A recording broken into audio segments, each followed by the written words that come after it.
camarades membres des différents gouvernements de l'AES, chers participants donc au premier sommet des chefs d'État de l'AES, bonjour.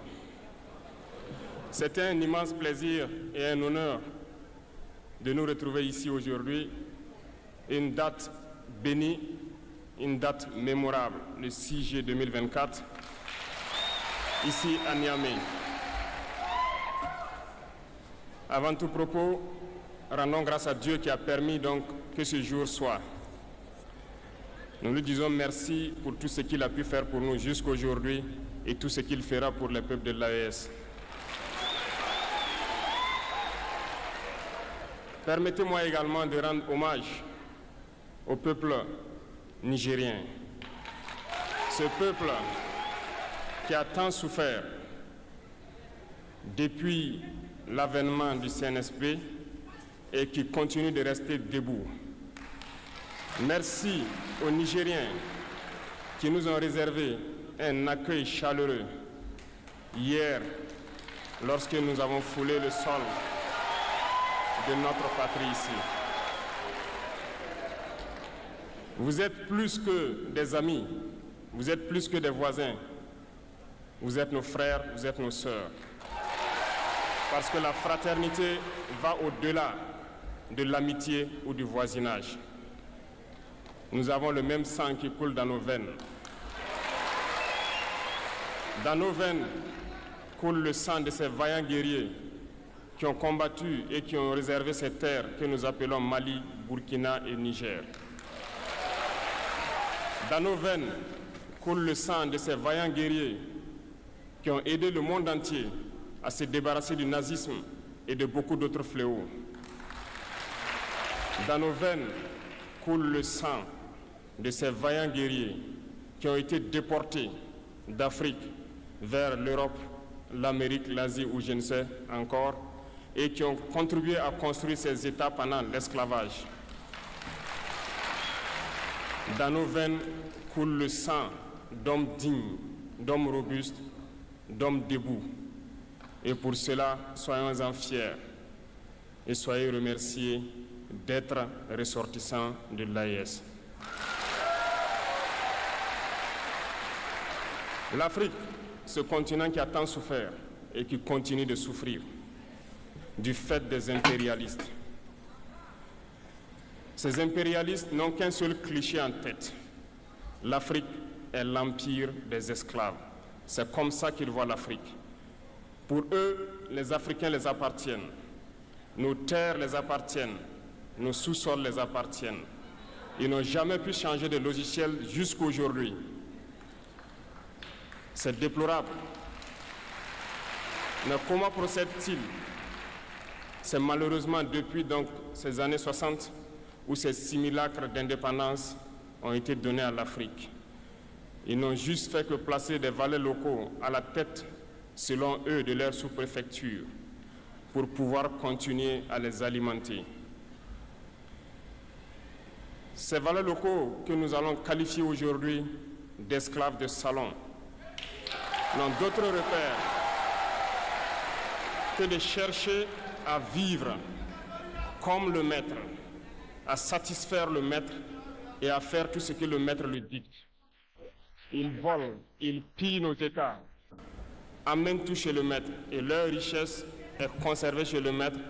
Ils font tout pour vivre comme le maître et toujours le satisfaire. Lorsque le maître commande, ils exécutent. Savez-vous qui sont ces esclaves de salon? Eh bien, nous allons vous expliquer ce que c'est. Ce sont des individus qui n'ont aucune dignité, qui n'ont aucune morale, qui n'ont aucune personnalité. Mais le maître esclave a toujours su identifier ces individus. Ils sont toujours prêts à trahir leurs frères pour satisfaire le maître. Ils nous ont trahis depuis l'indépendance et d'autres continuent jusqu'à aujourd'hui à nous trahir au profit de leur maître. Ces individus continuent toujours, contre vents et marées, à piller l'Afrique, à aider le maître à piller l'Afrique.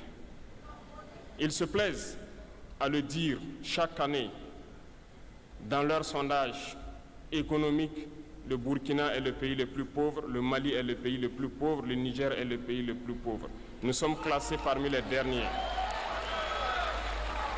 Très bien, si nous sommes aussi pauvres qu'ils le disent, mais quand est venu le moment de prendre nos responsabilités, nous avons demandé à ces maîtres de quitter les lieux.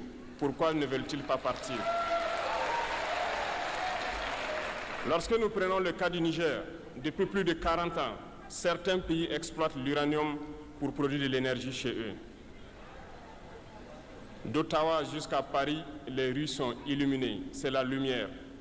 Mais au Niger, c'est l'obscurité qui nous est servie. Lorsque vous partez dans nos États, nos sols sont troués de toutes parts pour rechercher les métaux précieux tels que l'or. Mais souvent, il n'y a même pas la moindre route accessible pour atteindre les zones où ils exploitent l'or, encore moins certains services sociaux de base. Voilà pourquoi nous avons décidé de nous révolter et de prendre le destin de nos pays en main. Il y a bien d'autres exemples.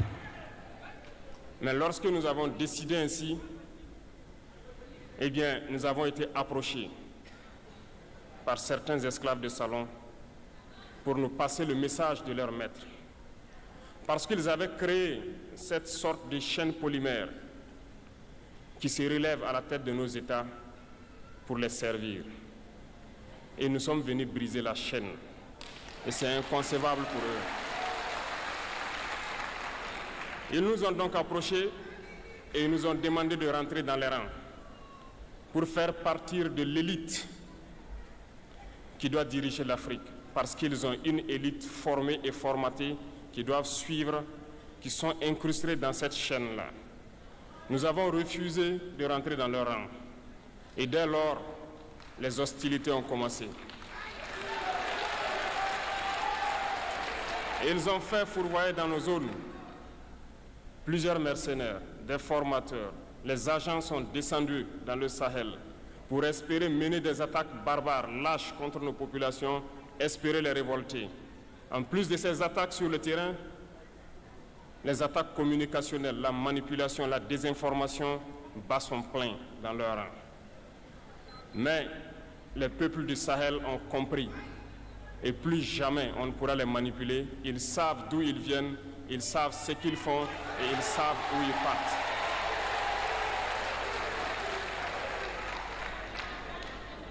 Nous n'allons plus permettre cela.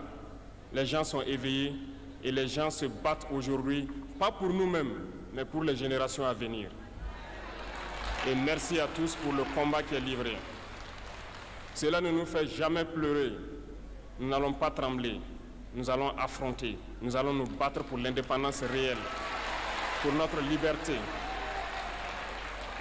Parce que pour faire peur au peuple de l'AES, ces individus n'ont que 3 termes dans la bouche: démocratie, liberté, droits de l'homme. Bien sûr, leurs valets locaux ne sont élus que dans un processus démocratique, libre et transparent selon eux leurs valeurs.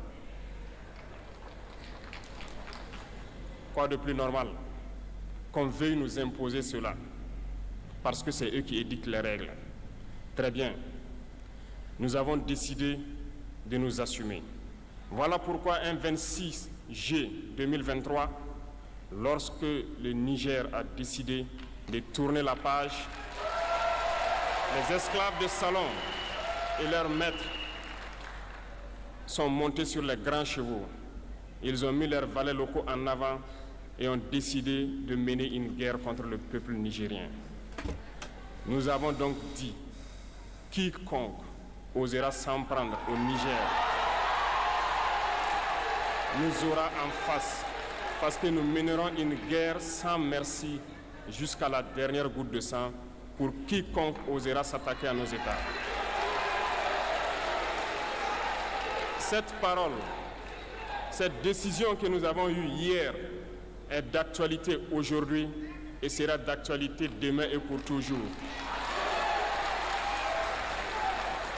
Ainsi naquit l'AES, le 16 septembre 2023 dans une architecture de défense mutuelle. Mais nous avons jugé nécessaire de prolonger et d'agrandir donc l'architecture de l'AES. Ce qui nous rassemble aujourd'hui doit nous permettre d'aller sur d'autres terrains en plus de la défense, notamment les finances et l'économie, les infrastructures, la santé, l'éducation, bref, j'en passe. Je souhaite donc que ces moments soient pour nous une histoire que nous allons écrire pour l'AES, mais surtout pour l'Afrique et pour le monde entier. Que Dieu illumine tout un chacun de nous. Que Dieu nous inspire dans ces tâches qui nous sont confiées.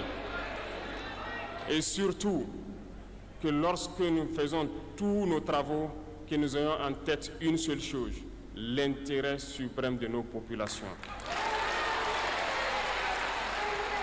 Sur ce, nous prions encore une fois de plus, bon Dieu, qu'il nous accompagne tous dans nos différentes tâches, qu'il protège nos combattants, qui, grâce à eux, nous permettent d'être assis ici et d'échanger autour de l'avenir de nos États. Soyez donc remerciés une fois de plus, peuple nigérien. Soyez unis et solidaires, peuple de l'AES, la patrie ou la mort.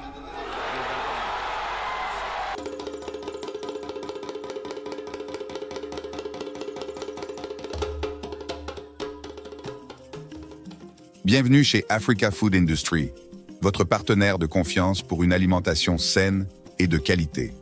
Situé au Cameroun en périphérie de Yaoundé, notre site de production en pleine nature est dédié à l'élevage, à la production et à la transformation responsable des poissons les plus frais. Chez Africa Food Industry, nous élevons et transformons une variété de poissons, notamment le silure, la carpe et le tilapia, dans le respect de l'environnement et du bien-être animal. Nos processus d'élevage rigoureux garantissent que chaque poisson est traité avec le plus grand soin, du moment de la capture à son arrivée sur votre table. Découvrez notre large gamme de produits finis, des filets de poissons frais aux délicieuses conserves de carpe de silure et de tilapia, prêts à satisfaire les palais les plus exigeants. Pour des produits de qualité supérieure, faites confiance à Africa Food Industry. Contactez-nous dès aujourd'hui pour en savoir plus. Africa Food Industry, nourrir le monde, une bouchée à la fois.